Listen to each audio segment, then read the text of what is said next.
어, 여러분 여행 좋아하세요? 네, 여행 싫어하시는 분 손 든 거예요? 여행 좋아하시죠? 어디든 한 번쯤 떠나는 거, 특히 가족끼리 아니면 친구끼리 가는 것도 좋고, 어, 혼자서 훌쩍 떠나서 어딘가에 낯선 장소에서 낯선 느낌들을 받으면서 혼자 가만히 있는 것도 되게 좋잖아요. 얼마 전에 지구마블 세계 여행이라는 예능 프로그램이 이제 TV에 나와서 보고 있었거든요. 어, 알고 보니까 이것도 좀 나온 지 되긴 한 건데, 유명한 여행 유튜버들이 있죠. 곽튜브랑 그다음에 빠니보틀이랑 원지 이렇게 세 명이 나와가지고 이 사람들 데려다 놓고 우리 부루마블 알잖아요. 다 아시죠? 부루마블 돌려가지고 나오는 나라에 그냥 가는 거잖아요. 지구 반대편에 있어도 그냥 나오면 그냥 가는 거잖아요. 몇 시간이 걸리든지. 재밌게 봤어요. 그래, 묻지도 따지지도 않고 간 나라에서 이 사람들은 그 나라를 소개를 해야 돼요. 여행할 거리, 뭐 먹을 거리, 또뭐 구경거리, 뭐 그런 것들을 다 소개를 합니다. 출연자들이 수십 개의 나라를 이미 돌아다녔어요, 이 사람들은. 그래서 어, 자신이 가야 할 나라에 대해서 소개를 하기도 하고, 또 거기서 막 좌충우돌 일들이 일어나는데 그 상황들을 하나하나 해결해 가는 걸 보니까 되게 재밌더라고요. 아, 나도 가고 싶다 이런 마음도 들면서, 그걸 보면서 야, 참 나도 여행 좋아했는데 하면서 예전 기억이 났어요. 예전에 제가 이렇게 싸돌아다녔던 때입니다. 예, 이게 뭐 거의 노숙자처럼 이렇게 살던 그런 때, 요거 이제 중국에 있을 때거든요. 머리 이렇게 묶고 다니고 길러가지고 묶고 다니던 때, 요거 이제 천안문이에요. 천안문에 새벽에 홍기 개항식을 합니다. 그때 이제 구경 갔다가 오고, 요거를 이제 어, 제 전 여자친구하고 이제 헤어지고 난 다음에, 알아요. 나 헤어지고 난 다음에 아, 한국 안 내려갈래 하고 이제 떠났던 여행길이었고요. 하여튼 정말 많이 싸돌아다녔어요. 저도 싸돌아다녔고, 뭐 자전거 타고 하염없이 길 따라서 막 가다가 길 잃어가지고 여기 어디지 하다가 한참 헤맨 적도 있고, 어, 기차 타고 가다가도 또 그런 적도 있고, 어, 아무런 준비 없이 그냥 바닷가 같은 데 가가지고 그냥 밤새 많이 앉아 있다가 추위에 떨다가 뭐 돌아오기도 하고, 엄청 걷다가 막 다리 아파가지고 그냥 노숙까지는 아니고 그냥 한참 퍼질러져 있기도 하고 막 그랬는데요. 여러분들은 어디로 여행 가셨었어요? 어디로? 뭐 여행 다녀오신 적 있으시죠? 없으세요? 예. 예, 여기저기 뭐 다녀오셨잖아요. 그런데 또 가고 싶은 곳이 어디세요? 가고 싶은 곳. 여행을 안 하는 꼭 가보고 싶다라는 곳. 지난번에 갔을 때 최근에 여행 갔을 때 거기서 마음속에 무엇을 담아 오셨어요? 기억 속에. 그걸 생각하면서 내가 여행 가고 싶은 그곳에 같이 가고 싶은 사람은 또 누구가 있겠습니까? 거기서 또 뭘 보고 뭘 기대하고 있으세요? 무엇을 얻을 걸?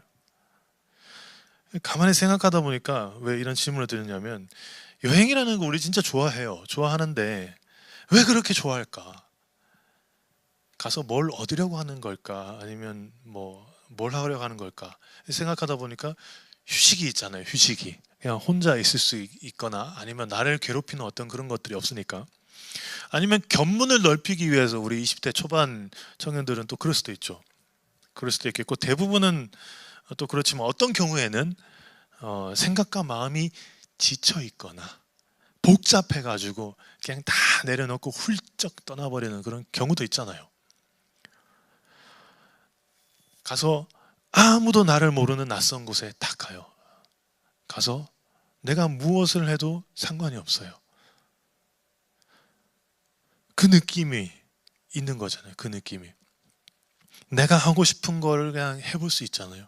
눈치 안 보고. 왜? 이 사람들 나 모르니까. 그 어차피 안 볼 사람들이니까 막 할 수 있어요. 뭐든지. 아니면 또 아무것도 안 하고 그냥 가만히 멍 때리고 있거나. 근데 참 재밌는 게, 저도 뭐 여기저기 많이 돌아다녀 봤지만은 그렇게 다 내버려 두고 나를 좀 채우려고 그냥 충전하려고 그렇게 떠난 여행이 나를 비우게 하는 여행이 되기도 하고요. 아니면 내 안에 뭔가 꽉 차 있구나 해서 좀 나를 좀 비워야지 하면서 딱 갔는데 거기서 뭔가 그렇구나 하고 얻어지는 경우도 있거든요.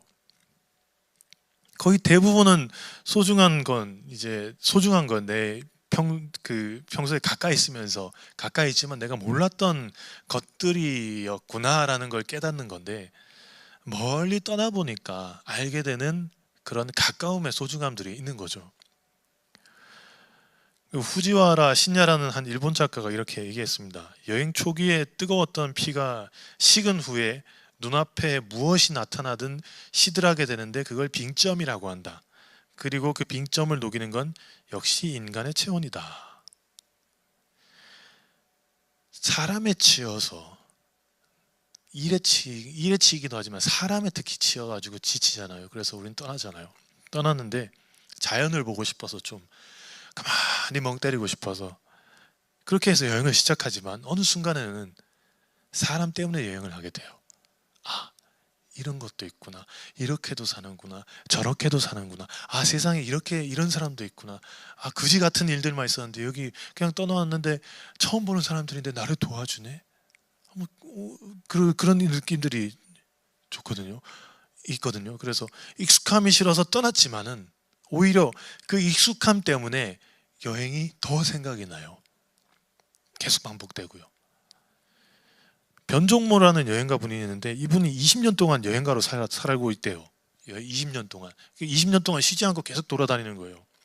이분이 말하는 게, 여행하는 것은 사람에게 비롯되었으며 사람을 만나는 일이라는 것, 결국 여행이라는 것은 사람을 마주한다는 일인 것이다 라고요. 이렇게요. 익숙함이 싫어서 떠나잖아요. 왜 익숙함을 싫어할까 생각하다 보니까 이게 익숙해지니까 서로 막대하게 되고 대화에서부터 막히기 시작하잖아요. 그러니까 아예 이게 상대를 하기가 싫은 거죠. 그렇다면 우리가 평소에 무슨 대화를 주로 하고 있었을까? 그거를 가만히 생각하다 보니까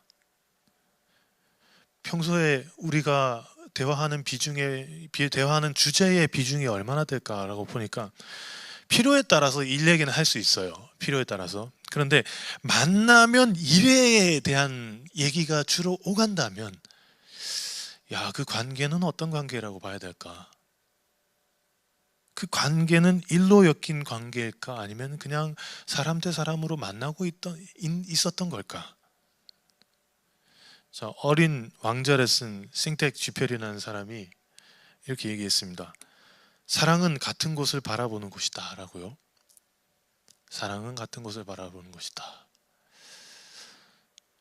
같은 곳을 바라보면서 함께 더불어서 같이 이겨가는 거잖아요. 서로 밀고 당겨주면서. 그래서 부부에게 그런 권면들을 자주 하는데 저도 받았습니다. 10년 전에 결혼할 때. 그래서 사랑하니까 같이 가는 거고, 같이 가면서 넘어지면 일으켜주고 또 다치면 뭐 업고 업히면서 그냥 계속 그렇게 가는 거라고요. 그렇게 공동의 목표를 가지고, 공동의 목표, 그걸 가지고서 살아가는 것이 부부고 그것이 사랑이다라고 얘기를 합니다. 그런데 경우에 따라는 다를 거예요. 그렇지만 어떤 사람은 반대로 말해요. 사랑은 마주보는 거라고. 이거 아니라고. 이거라고요. 마주보는 거라고요. 왜냐하면, 자, 생각해 보세요. 같은 곳을 바라보잖아요. 같은 곳을 바라본다는 거, 이거는 같은 목표가 있는 거잖아요. 목표가 저기 있어요. 같은 목표가 저기 있는 거예요. 그걸 이루는 게 최우선이잖아요. 이거는 계약관계라고. 이거는 계약관계라고 얘기해요. 계약적 관계라는 건 어떤 거냐면, 같은 곳을 바라보다가 도착하거나 이루면 거기서 끝나는 겁니다. 끝나는 거예요. 그 관계는 종료돼요. 아니면 새로운 목표나 아니면 새로운 적을 또 찾아야 된다고요.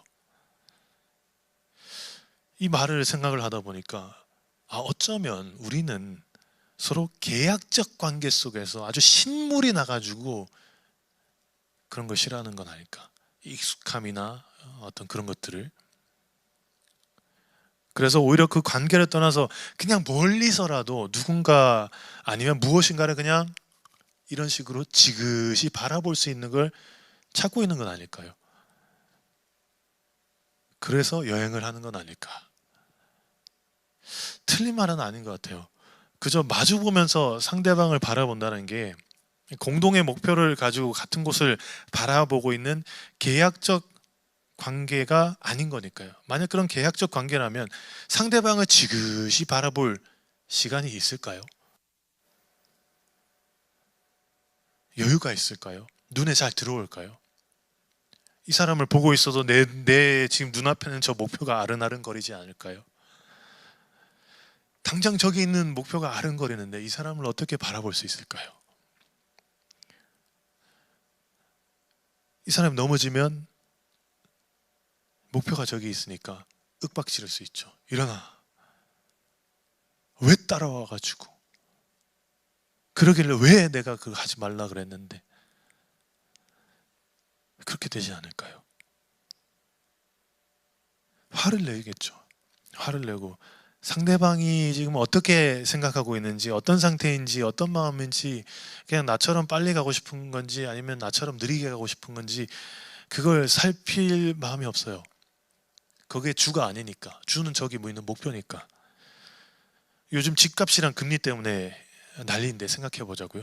공동의 목표인 집이 있어요. 그래서 집을 샀다고 칩시다. 그러면 대출을 갚아야죠. 부부가 함께 일을 합니다. 일해야 대출금을 갚으니까요. 아니면 경매 넘어가잖아요. 집을 그래서 은행에 뺏기지 않을 수 있고 내가 가질 수 있어요. 이런 상태에서 거기에 만약에 그 여유 있다면 상관없겠지만 그게 대부분 쫓기잖아요. 우리 그게 쫓겨 살잖아요. 그게 쫓기는 상태에서 자녀들의 학업과 건강이 우선일까? 배우자나 사랑하는 사람의 상태가 우선이 될 수 있을까? 아니면 대출금을 갚아야 되는 게 우선일까? 의도하지는 않았지만 적지 않은 경우에 함께 가는 사람을 그냥 내팽겨쳐 두는 경우가 생겨요. 어떤 변호사 분이 나오셔가지고 하는 말에 그분이 이혼 전문 변호사거든요. 이혼 전문. 그래서 이혼하는 사유들 중에 가장 많은 게 이거래요. 네가 더 힘드냐, 내가 더 힘드냐. 그것 때문에 싸우는 거래요. 같은 목표를 두고서 서로 간에 그 목표에 대한 기여도가 있잖아요. 기여도가. 그 기여도에 따른 지분이라는 게 있는 거잖아요. 그 지분이 내가 맞냐, 네가 맞냐. 지금 당장 쉬고 싶은 거에 대한 어떤 그런 거에 대해서 싸우는 거죠. 근데 마주 본다면 어떨까요? 마주 보는 관계에서는 이런 가능성이 생각해보면 좀 낮아질 것 같아요. 왜냐하면 관심이 뭐 저기도 있겠지만 이 사람 이거는 이건 주 관심사가 아니에요. 주 관심사는 그냥 이거예요. 상대방을 보고 있기 때문에 그 사람이 지금 얼마나 힘든지 어떤 상태인지 볼 수 있지 않겠습니까? 그러나 목표가 눈앞에 아른거린다면 상대방이 안 보이죠. 우리는 사랑합니다, 사랑합니다, 뭐 사랑합니다 고객님, 그 자본주의 미소 있잖아요. 그래가지고 사랑합니다 고객님 하는 거 하는데 그렇게 사랑한다라고 되게 말들을 많이 하는데 자 우리 대화에서 그러면 사랑한다고 말하면서 우리 평소에 대화에서 서로의 이야기가 얼마나 담겨 있을까요? 서로가 얼마나 서로에 관해서 궁금해하고 있을까요? 얼마나 알고 싶어 할까요? 목표를 바라보는 거, 서로 바라보는 거 둘 다 중요하겠죠. 물론 뭐 그냥 손가락 빨고 이렇게 앉아가지고 둘이 막 그렇게 언제까지 그렇게 살 수는 없잖아요.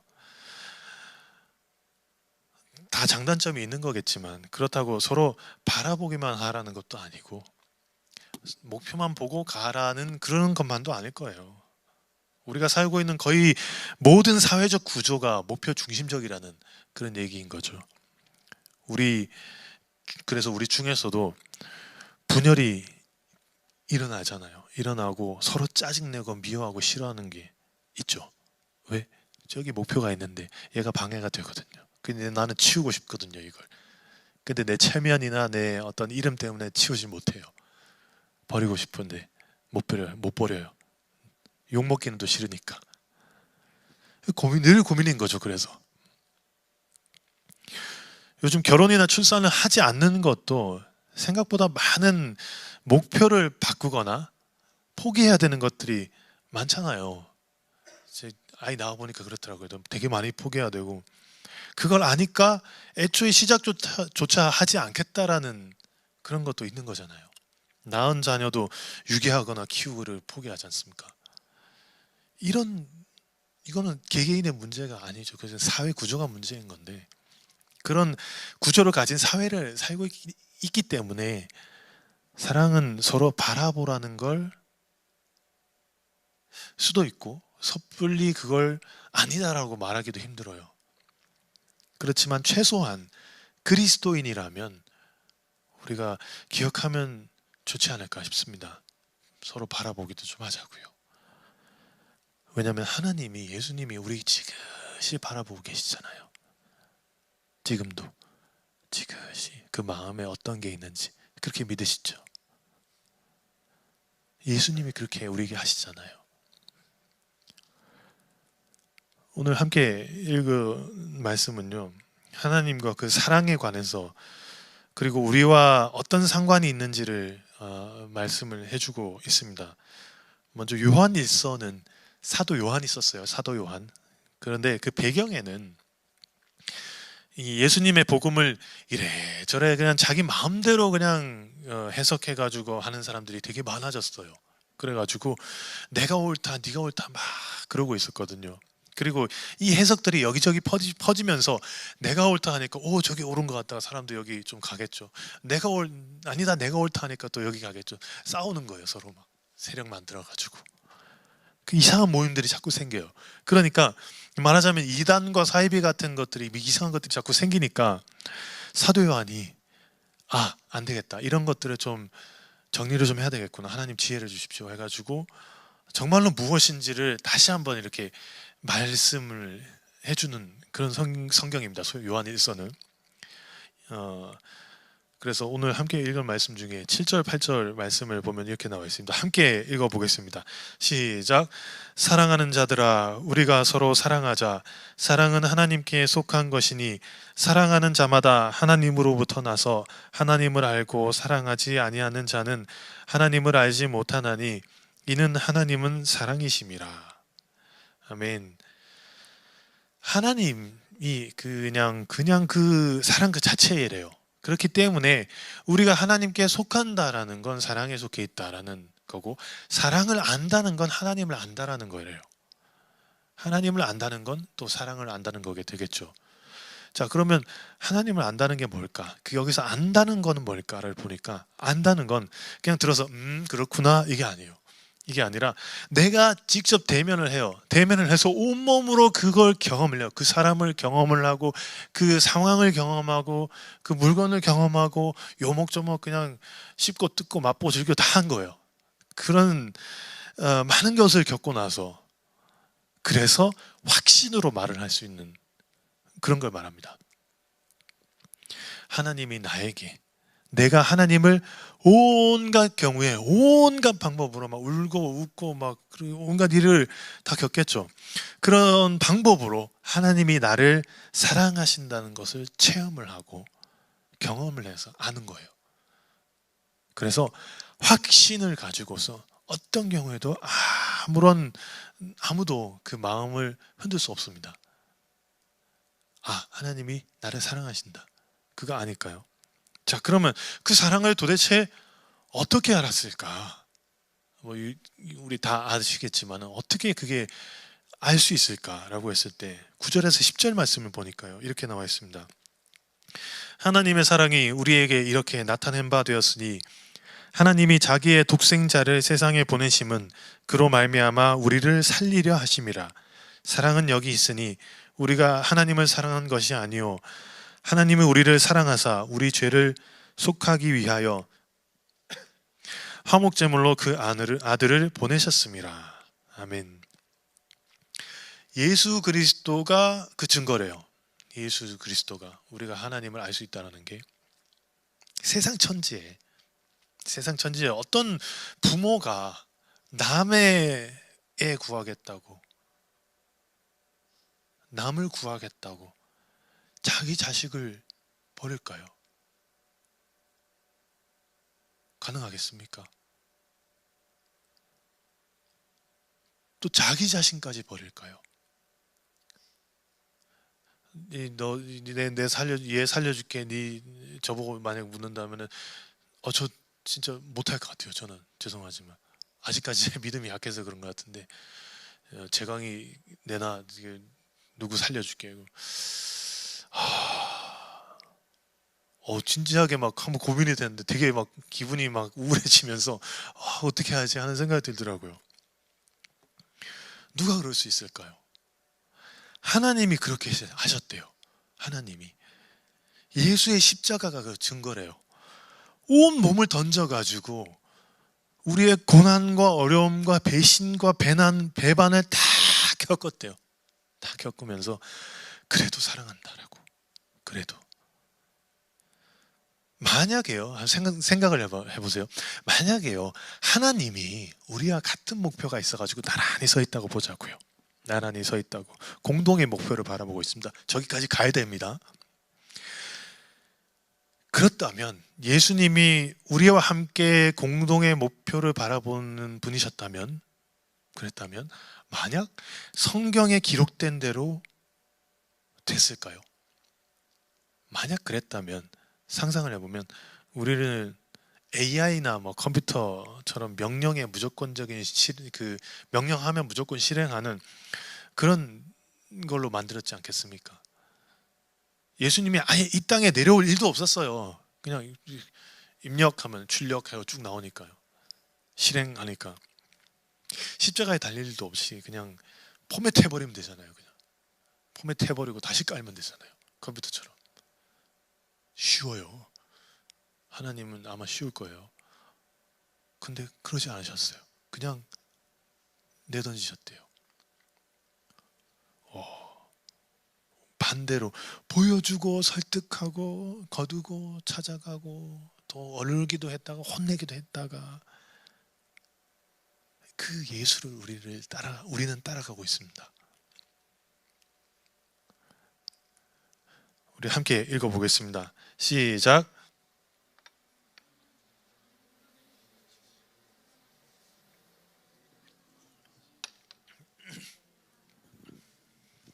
만일 우리가 서로 사랑하면 하나님이 우리 안에 거하시고 그의 사랑이 우리 안에 온전히 이루어지느니라.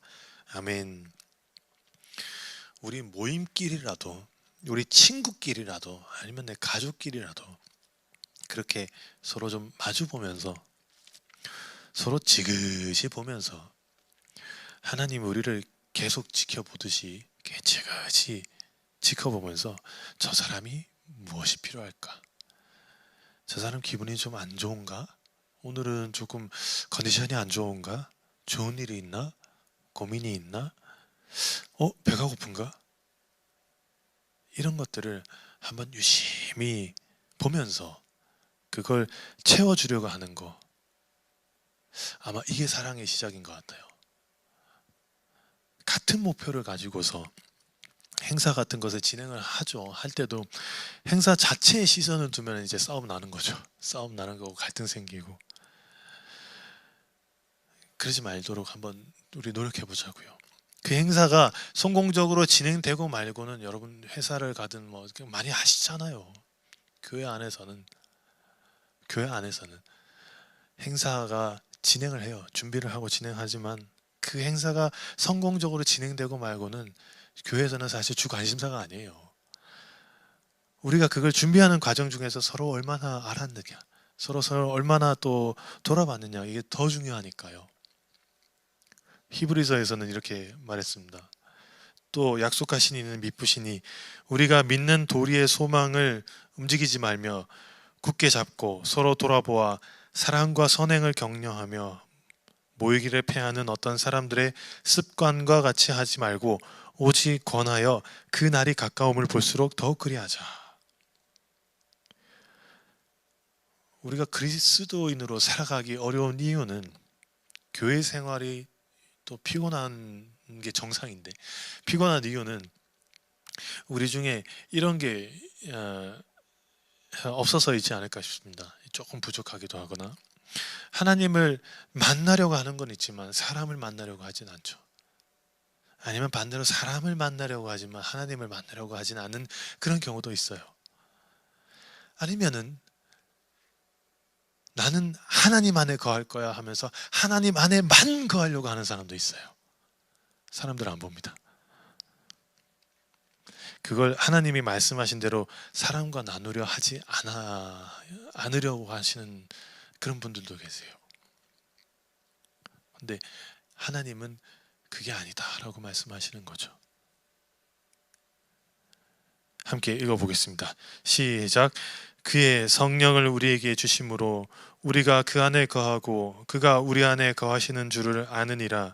아버지가 아들을 세상의 구주로 보내신 것을 우리가 보았고 또 증언하노니 누구든지 예수를 하나님의 아들이라 시인하면 하나님이 그의 안에 거하시고 그도 하나님 안에 거하느니라. 아멘. 우리는 예수님을 하나님 아들이다라고 시인하는 사람들이잖아요. 그래서 그리스도인인 거잖아요. 이런 우리에게 하나님은 성령을 통해서 우리가 그 사랑 안에 거하고 그 사랑이 우리 안에 거하게 하신대요. 서로 같은 걸 바라볼 필요도 있지만 서로 마주보는 그런 마음도, 시간도, 여유도 허락되시기를 기원합니다. 그리고 그 사람을 보고 싶은 마음, 그 마음으로 서로 마주 볼 수 있는 그런 시간들이 있으시기를. 그래서 하나님의 나라가 여러분들 중에, 우리 중에 계신 그곳에서 이루어지기를 간절히 기원합니다. 이번 한 주 동안도 여러 만남들이 있으실 테고 또 여러 일들이 있으실 텐데 대부분은 목표를 바라보고 가야 될 거예요. 그렇지만 우리끼리라도 좀 다르게 살아보자고요. 우리끼리라도 우리 서로 마주 보자고요. 옆에 사람 한번 봐주시겠어요? 옆에 사람 마주. 예, 잘생겼죠? 예쁘죠? 예. 두 분 왜 같이 안 보세요? 예, 서로 좀 더 마주 보고, 저도 훈련 중입니다. 제 아내랑 마주 보면 이게 결혼하고 한 10년 되니까요. 얼굴 보면은 뭘 봐? 그래요. 이렇게 뚫어져 보고 있으면은 왜 이래? 이렇게 되거든요. 이게 근데 저도 이제 훈련 중인데 여러분들도 근데 서로 바라보다 보니까 이제 이야기하게 되고 서로에 대해서 묻게 되고 서로의 생각을 알아가게 되고 그래서 이 사람이 그랬구나라는 걸 조금씩 더 알아가더라고요. 싸울 때도 분명히 있겠지만 대립될 때도 갈등될 때도 분명히 있겠지만 그럴 때 한번 마주보고 있어 보자고요. 아무 말도 필요 없어도 돼요. 그냥 가만히 마주보고 계셔 보자고요. 거기에서 하나님의 나라가 시작될 줄을 믿습니다. 기도하겠습니다. 하나님은 어린아이를 돌보는 부모처럼 온 시선을 우리를 향해 있는 줄로 압니다. 지그시 보면서 마주하고 계시는 줄로 믿습니다. 저희를 바라보는 시선에는 우리가 필요한 것이 무엇인지, 기분이 어떤지, 배가 고프진 않는지, 무슨 생각을 하고 있는지 애정어린 마음이 담긴 줄로 압니다. 그 시선을 우리도 마주보게 하시고 그 사랑에 온전히 거하게 하시옵소서. 그리고 예수님을 통해 보여주신 것처럼 우리도 성령을 통해서 우리를 움직이셔서 그렇게 사랑하게 하여 주시옵소서. 그래서 하나님이 계신 곳에 우리가 있게 하시고 우리가 있는 곳이 하나님이 계신 곳이 될 수 있도록 인도하여 주시옵소서. 오직 하나님께 속한 자로서 그리스도의 사랑을 알리는 자가 되게 하시고 또 세상에서 그만큼 사랑을 받는 사람으로 살아갈 수 있도록 허락하여 주시옵소서. 예수님의 이름으로 기도합니다. 아멘.